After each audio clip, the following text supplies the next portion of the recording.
moto qui peut se charger en même temps. Là, si je compte bien, il y en a 10. On en a 10. Des bornes de recharge pour motos électriques.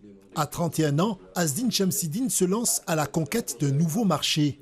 Installé en région parisienne, c'est à 8000 km de là qu'il prévoit de vendre ses premiers modèles.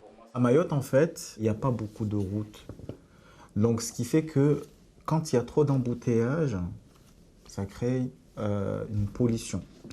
Et je pense qu'avec cette idée de moto électrique et de bornes à recharge, cette petite île pourrait peut-être respirer plus tard.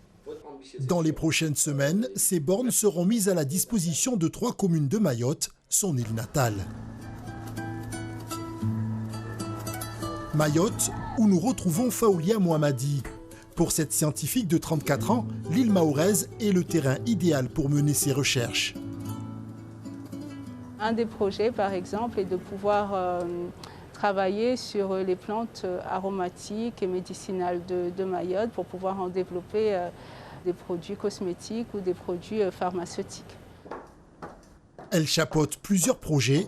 4 d'entre eux ont été récompensés à l'échelle nationale. Des compétences et un charisme qui font aujourd'hui l'unanimité. Cette perle rare, nous l'avons trouvée. C'est une chance pour Mayotte, c'est une chance pour le rectorat. Et ce que nous pouvons voir déjà, c'est le fruit des travaux de Faoulia Mohammadi. En 2016, c'est à Toulouse que nous avions rencontré pour la première fois Azdine. Arrivé de Mayotte 4 ans plus tôt pour suivre une licence d'économie et de sociologie, il lançait alors, à cette époque, sa propre ligne de vêtements. Il n'avait pourtant aucune formation en stylisme. Je me suis associé avec un couturier qui s'appelle Saki. Et c'est avec lui que j'ai pu apprendre certaines choses et aller de l'avant. Et donc, je ne m'attendais pas à ce que la marque puisse prendre cette ampleur-là. Une expérience qui lui a permis de côtoyer des artistes, des footballeurs et des mannequins internationaux, comme ici, l'enfant de Toulouse, Gabano. À Mayotte, malgré un emploi du temps chargé, Faoulia retrouve les siens autour d'un verre en terrasse. Un moment important pour celle qui, après avoir étudié 9 ans en France, fait la fierté de toute une famille. Le parcours de Faoulia, c'est un parcours exemplaire.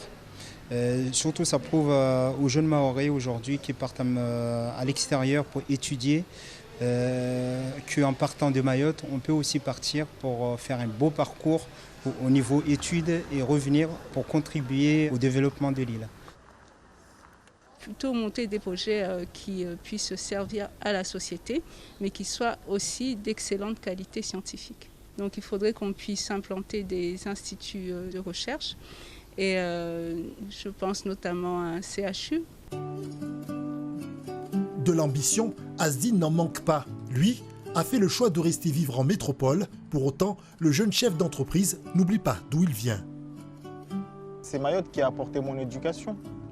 J'ai vécu là-bas, j'ai grandi là-bas, je suis venu tard ici pour grandir, mûrir, conquérir le monde. Parce qu'ici, je m'ouvre au monde. Je grandis, je deviens quelqu'un d'autre. Faoulia, Azdine, 2 enfants d'outre-mer, 2 étoiles qui brillent sous le même ciel, à 8000 km de distance.